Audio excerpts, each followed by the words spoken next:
Kabanata 5. Bumalik si Alex sa bilya ng pamilya Essex na parang siya ay naglalakad na patay. Kahit na tinawag itong villa, ito ay isang hindi kapani-paniwalang maliit na bahay pagkatapos ng pagwawasak sa dating tahanan ng pamilya, isang 3 palapag na gusali ang itinayo mula sa ground up. Ito ay isang malaking sigaw mula sa isang tunay na villa. Si Reed. Si Alex tumingin up at nakita na ang ilaw sa silid ni Dorothy. Nasa bahay ba si Dorothy? Nagtataka si Alex sa kanyang sarili. Hindi siya kasama ng Spark pagkatapos ng lahat. Sa sandaling iyon ng pagsasakatuparan, parang isang malaking pasanin ang itinaas mula sa kanyang dibdib. Nakita niya ang pag-asa at natanto ang mga salita ni Madam Claire ay hindi mapagkakatiwalaan. Sa siya ay mapanlin lang, gusto niyang gumawa ng mga bagay para lamang matupad ang mga pantasya sa kanyang ulo. Si Alex ay sumugod sa mga pintuan papunta sa villa. Nakita niya si Madam Claire sa sala, nag-video na tumatawag sa isang tao habang nag-a-apply ng coco polish sa kanyang mga daliri sa paggamit ang kanyang mga paa sa hangin. At siya ay humuhuni ng maligaya. Alex na dama na labis, alam na natuwa si Madam Claire na ang kanyang anak na babae ay magpapakasal. Muli nakalimutan niya ang lahat tungkol sa mga banta mula sa Gaston Gates. Nang makita si Alex, tumalon si Madam Claire mula sa sopa at sinabi, "Sino ang nagpapasok sa taong ito? Manggahas ka pa ring bumalik dito. Pupunta ka sa diborsyo mula kay Dorothy bukas." Basag si Reed. Labas. Hindi pinansin ni Alex ang kanyang mga puna at mabilis na sumugod sa hagdan. Nais niyang tiyakin na nasa silid siya ni Dorothy. Desidido siyang huwag mawala sa kanya. Sinubukan ni Alex na buksan ang pinto, ngunit nakalock ito. Kumatok siya ng husto sa pintuan at humingi ng tawad, "Dorothy, mangyaring buksan ang pintuan. Alam kong nasa loob ka na. Mayroon akong isang bagay na mahalaga upang sabihin sa iyo." Sinundan ni Madam Claire si Alex ng kanyang mga hubad na paa at sumigaw, "Sisiwit, ikaw na basura ng isang tao, lumabas sa aming bahay. Sino ang nagbigay sa iyo ng pahintulot na lumapit dito? Sa palagay mo ay may karapatan kang makarating dito." Dapat kong makita si Dorothy, sinabi ni Alex na may matatag na tinig. "Hindi ko ba sinabi sa iyo na nagpunta siya upang magpalipas ng gabi kasama ang Spark?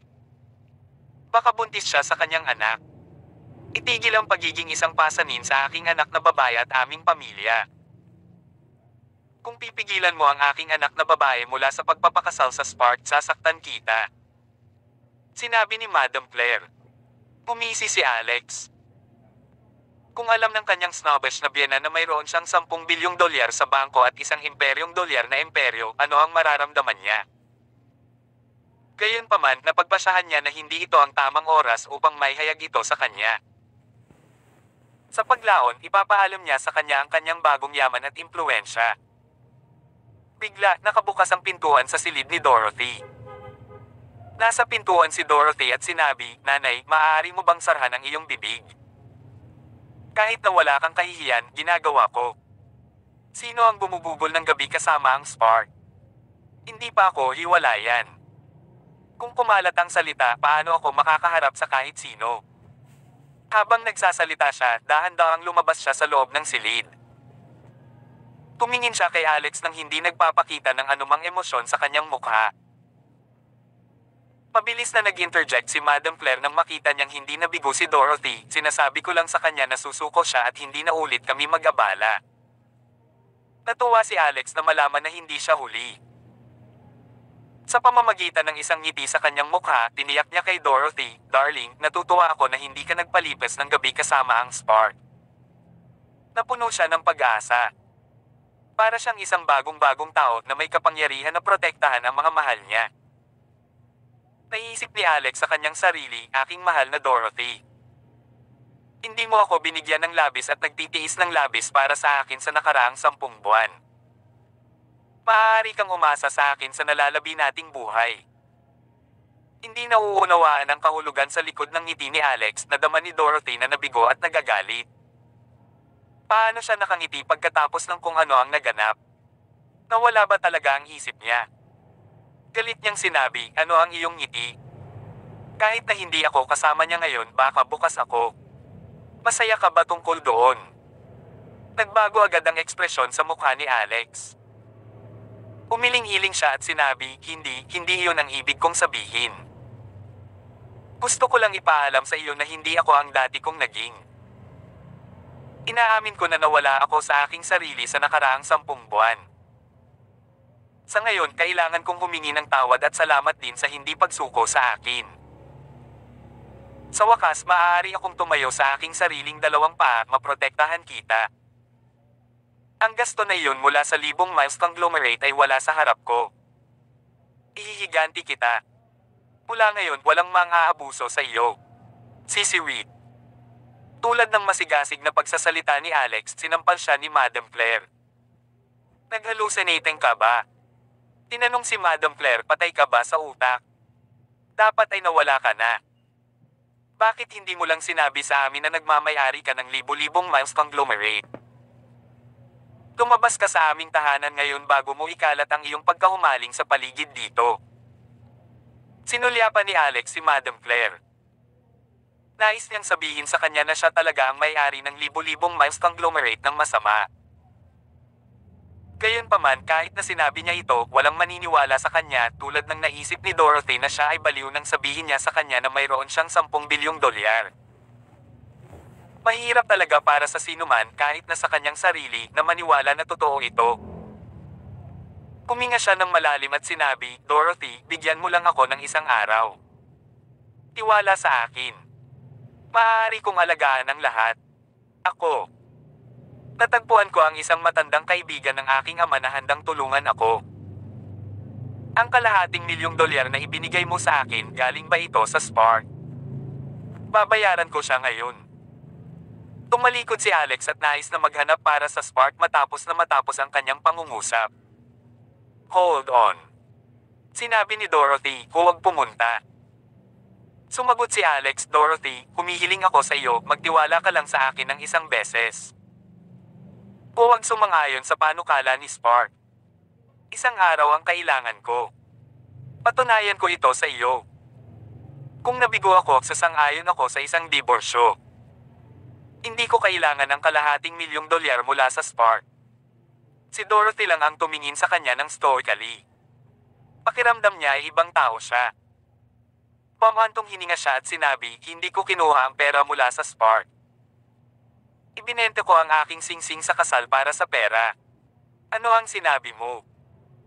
Halos malabo si Alex nang malaman niya na ipinagbili ni Dorothy ang singsing sa kasal na pareho silang napili. Ngunit hinalinhan ng pag-alam na ang pera ay hindi kay Sparks at tinanong, sino ang iyong ipinagbili? Bibilhin ko ito ngayon. Umiling-iling si Dorothy at sinabi, ibinenta ko ito ng kalahating milyong dolyar, ngunit kung nais mong bilhin ito, maaaring nagkakahalaga ng higit sa 1 milyong dolyar. Kahit na hindi mo ginamit ang pera para sa mga medikal na bayarin ng iyong ina, walang paraan na makakaya mong bilhin ito. Siguro ang aming buhay at kasal ay nakatakdang matapos. Mangyaring gumising ka, Alex, itigil ang pangangarap. Umaasa ako na maaari kang mabuhay ng maayos nang wala ako. Nang matapos ni Dorothy ang kanyang pangungusap, lumingon siya at sinampal ang pintuan. Tumatakbo ang luha sa kanyang pisngi. Sinabi ni Alex, hindi ko papayagan na mangyari iyon. Sino ang ipinagbili mo? Bibilhin ko ito kagad. Kahit na nagkakahalaga ako ng 100 milyong dolyar, bibilhin ko pa rin ito. Huwag kang mag-alala, hindi ko hahayaang matapos ang ating kasal. LG. Balfour. Sumagot si Dorothy mula sa likuran ng pintuan. Okay. Kailangan mong hintayin ako. Exclaim ni Alex. Umiling-iling si Dorothy at naisip ang kanyang sarili, ang taong ito ay dapat na nagalit. Iniisip niya talaga na mayroon siyang 100 milyong dolyar. Tinabol ni Madam Claire si Alex sa kanilang bahay. Rockefeller, sinasabi ko sa iyo ngayon, nakikipagdiborsyo ka kay Dorothy bukas. Kung maglakas loob kang makagambala sa pag-aasawa ni Dorothy sa Spark, susundan kita. Huminga ng malalim si Alex at mabilis na sumugod sa LG. Balfour. Ang LG. Balfour ay ang nangungunang tindahan ng alahas sa California. Mayroon lamang isang tindahan sa California kaya madaling mahanap. Halos kalahating walong ito nang makarating sa tindahan si Alex. Sa kabutihang palad ang tindahan ay hindi sarado dahil may kaunting mga customer na nagbabrowse pa rin sa loob. Napakalaki ng tindahan na may kabuoang 3 stories. Na-stock sila sa labi sa lahat ng uri ng mahal at eksklusibong alahas. Mahirap matansya ang kabuoang halaga ng lahat ng kanilang mga kalakal. Ang mga sukat ng seguridad sa tindahan ay ganap na top-notch. Nais ni Alex na maghanap ng katulong sa tindahan, ngunit tumakbo siya sa isang pamilyar na mukha. Ito ang nurse mula sa ospital, ang kanyang kasintahan, si Chloe. Si Chloe ay nahuli nang makita siya at agad na lumakad patungo sa kanya at sinabi sa isang mapaglarong tono, ako ba ay tumapak sa dog poop ngayon? Bakit ang aking swerte ay kailangang maging kaayla hilakbot na tumakbo muli sa iyo? Anong ginagawa mo dito? Hindi mo kayang bayaran ang alahas dito. Si Chloe ay wala sa kanyang uniforme sa nurse at nakasuot ng isang masikip na damit na ipinakita ang kanyang nakakaakit na figure. Kasama niya ang isang napakataba na lalaki sa isang suit at sapatos na katad, at siya ay nakabitin sa kanya na parang bahagi siya ng kanyang katawan. Sumagot si Alex, ito ay wala sa iyong negosyo. Sinisi ni Chloe, huwag kalimutan kung ano ang dapat gawin ng iyong asawa upang makakuha ng pera para sa operasyon ng iyong ina. Huwag sabihin sa akin na gumagamit ka ng pera upang bumili ng regalo para sa kanya. Dapat ka lang umuwi. Hindi ito isang lugar na tinatanggap ang isang humihinto tulad mo. Galit na sagot ni Alex, hindi mo rin masimulang isipin kung magkano ang mayroon ako. Maniniwala ba kayo na mabibili ko ito ngayon? Itinuturo ang kwintas sa billboard na pinangalanan ng pag-ibig sa isang fallen city na may tag na presyo ng 30 milyong dolyar. Tumawa ng malakas si Chloe at sinabi, nag-daydream ka ba? Kung kaya mo ito, lumuhad ako at dilaan ang iyong mga paa. Hanggang sa muling kabanata. Dito sa ating channel.